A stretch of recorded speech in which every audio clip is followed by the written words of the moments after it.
Olá, seja bem-vindos à aula de hoje. Eu sou a professora Graciele, sou graduada em Administração e Ciências Contábeis, também pós-graduada em Contabilidade, Perícia e Auditoria e em Gestão do Trabalho, Educação e Saúde.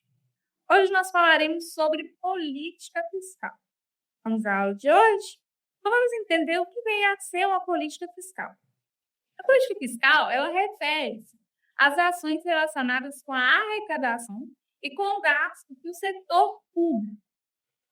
O governo arrecada recursos de diversas formas, tais como tributos, venda de ativos, concessões de serviços públicos, entre outros. Já os gastos do governo podem estar relacionados com transferência de renda, consumo público, investimento público, subsídios, entre outros. Então, a política fiscal é um mecanismo que a gestão pública ela vai utilizar para nortear, né, toda essa movimentação de recursos, de entrada e saída de recursos. Então, as vendas de ativo público, né, elas vão ser fiscalizadas, elas vão ser norteadas dentro aí da política fiscal. Então, é a política fiscal é que vai dizer como vai funcionar todo esse processo de distribuição de renda do setor público, né? Quando o governo altera os tributos cobrados da população, pode impactar a economia de diversas formas. Mas o resultado líquido tende a ser uma alteração na renda disponível. O aumento da carga tributária tende a reduzir os níveis de consumo, poupança e investimento privado. Ao passo que a redução de carga tributária tende a aumentar a participação do setor privado na economia, aumentando a renda disponível para consumo, poupança e investimento. Então, as políticas fiscais são as normativas, né, que o governo implanta para normatizar os tributos, né, que são os valores que são cobrados, né, do consumidor através da prestação de serviço público. Então, para cada tributo, né, que existe uma forma de se arrecadar, né? E essa forma ela vai estar relacionado ao fim da atividade daquele tributo. E a cobrança desse tributo é importante, né, para o país, justamente para movimentar a economia, né? Porque esse dinheiro que o governo ele vai arrecadar através da cobrança do tributo vai servir justamente para que os entes federativos, né, eles possam investir em benefícios para a população. Lembrando, né, que o serviço público, o objetivo maior dele é prestar um serviço coletivo para trazer benefícios para a população. Então, o tributo, né, apesar de ser um recurso que vai ser cobrado do consumidor, ele tem essa característica, que é um recurso, né, que o governo cobra para custear os serviços públicos. Então, todo serviço que é feito, né, pelo ente público, ele tem essa finalidade, né? Ele vai arrecadar esse recurso para investir aí, né, nas áreas econômicas do país. E isso faz com que a economia se movimente, gera também novos postos de trabalho, né? Faz com que a entrada de recursos no mercado, né? Então, é necessário, né, que essa política tributária ela aconteça justamente para que haja equilíbrio no mercado, né? Então, sempre quando a gente falar em políticas, né, econômicas, é importante a gente observar, né, que as forças que movem, né, essa economia, ela sempre trabalha para conseguir equilibrar. Então, quando o governo ele tem uma alta taxa tributária, isso vai impactar diretamente no poder de consumo do consumidor, né? Quando tem produtos com a alta taxa de tributária, isso vai dificultar o acesso, né, da população a esse produto. Em contrapartida, quando eu tenho uma política fiscal, né, com tributos mais baixos, isso vai facilitar o acesso do consumidor para consumir aquele bem, né? Então, isso potencializa aí a movimentação do dinheiro no mercado, facilitando, né, a demanda e a oferta, a produção, né, de novos produtos e também o consumo desses produtos. E aí, né, dentro dessa temática, nós temos a dívida pública, né? O governo, ele tem responsabilidades, né, que ele deve assumir, né, com sua gestão. Então, cada governo, né, seja em qualquer ente federativo, ele assume, né, algumas obrigações. Então, dentro da dívida pública, né, nós podemos entender que essa dívida ela pode ser interna ou externa, né? Ela pode ser uma dívida que o governo ele adquiriu dentro do país ou pode ser uma dívida que o governo ele adquiriu fora do país. Então, a dívida pública interna é aquela captada com os agentes econômicos locais, geralmente emitidas em real, né, que é a moeda local, cujos pagamentos devem ser feitos também em moeda local. Já a dívida pública externa, ela é emitida em dólares e negociada nos mercados financeiros internacionais.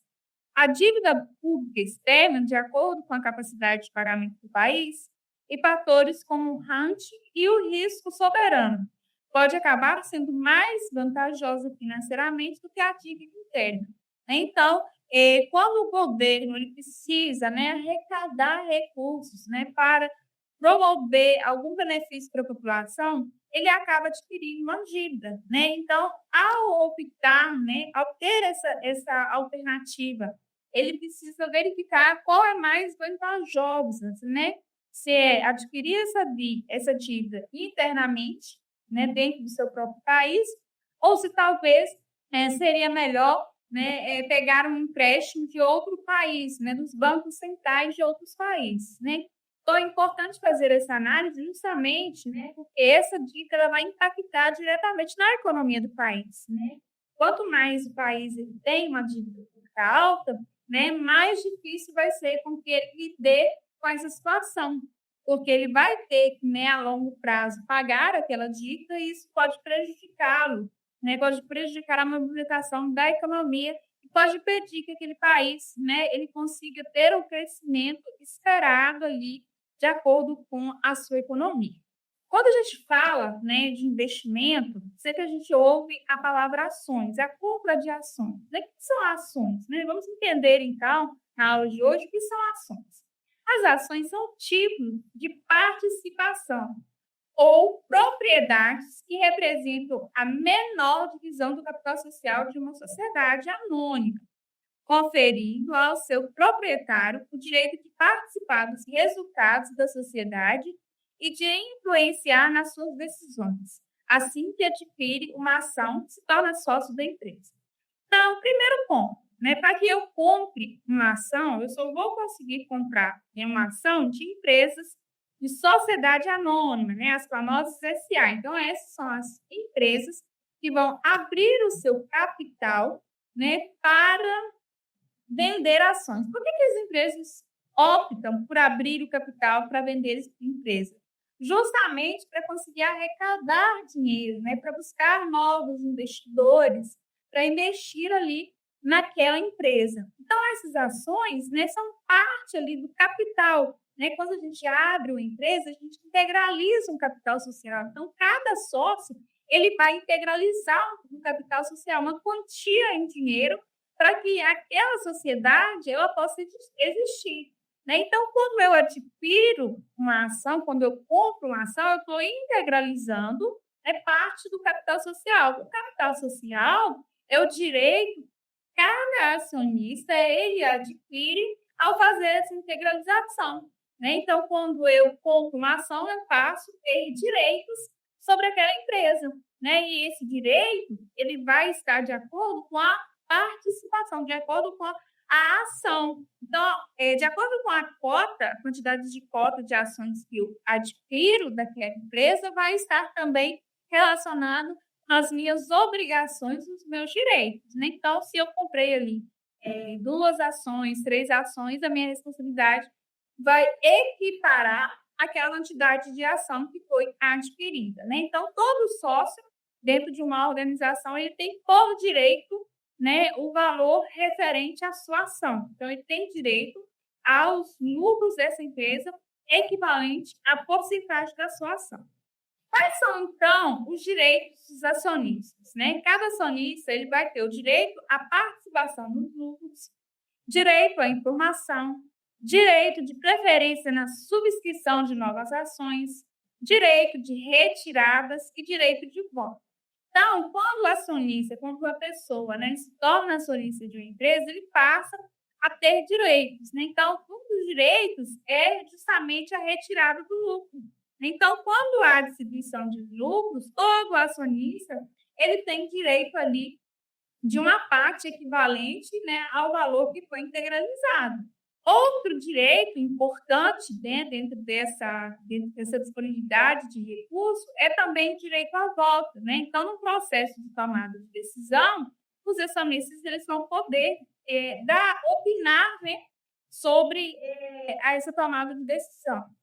E também ele tem direito, ele tem aí o direito a ter acesso às informações dessa instituição, porque ele se passa, né, se torna parte dessa instituição.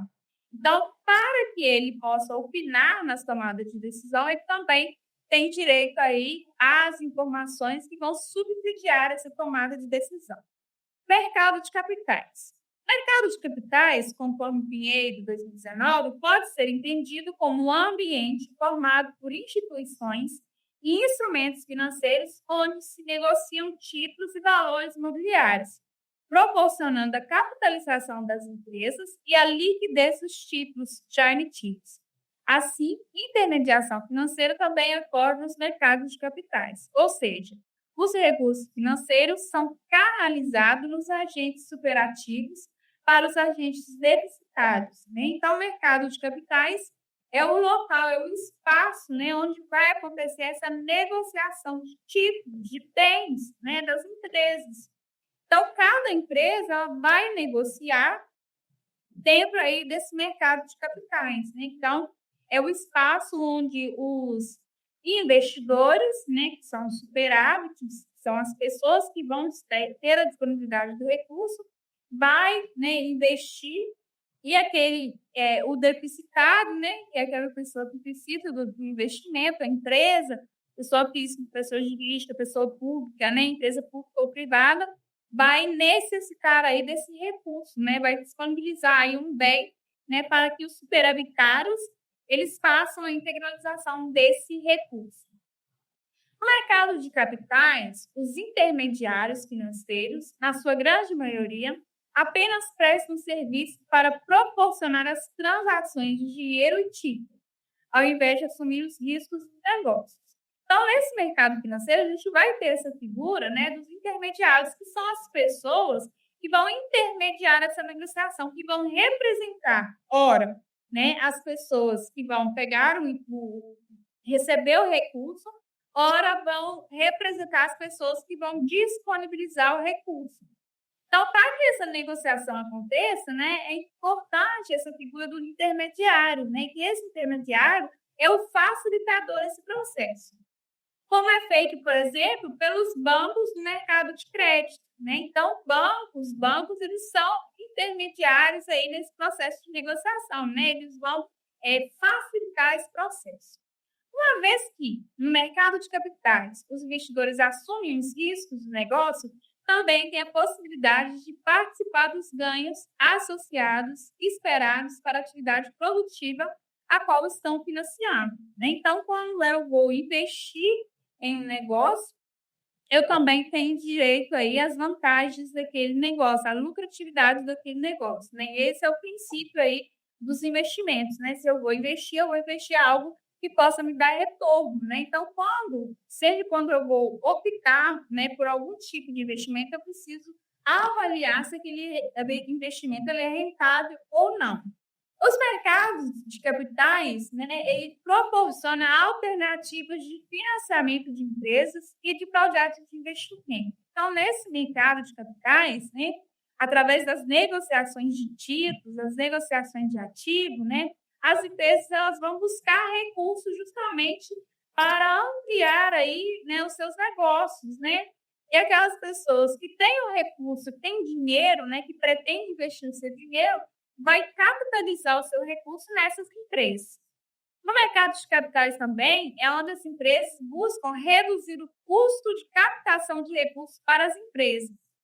busca proporcionar mais oportunidades de investimento, diversificação e diluição de risco para os investidores, né. Então, cada investidor, quando ele pretende, né, obter lucro, ele tem dentro desse mercado de capitais a facilidade, né, de diversificar aí o seu investimento. Por que eu devo, então, diversificar? Né? Porque todo investimento ele corre um risco, ele tem um risco. Né? Então, a pessoa que vai investir, ela sabe que ela está investindo, mas que ela tem ali embutido um risco, né? Que ela pode perder aquele dinheiro.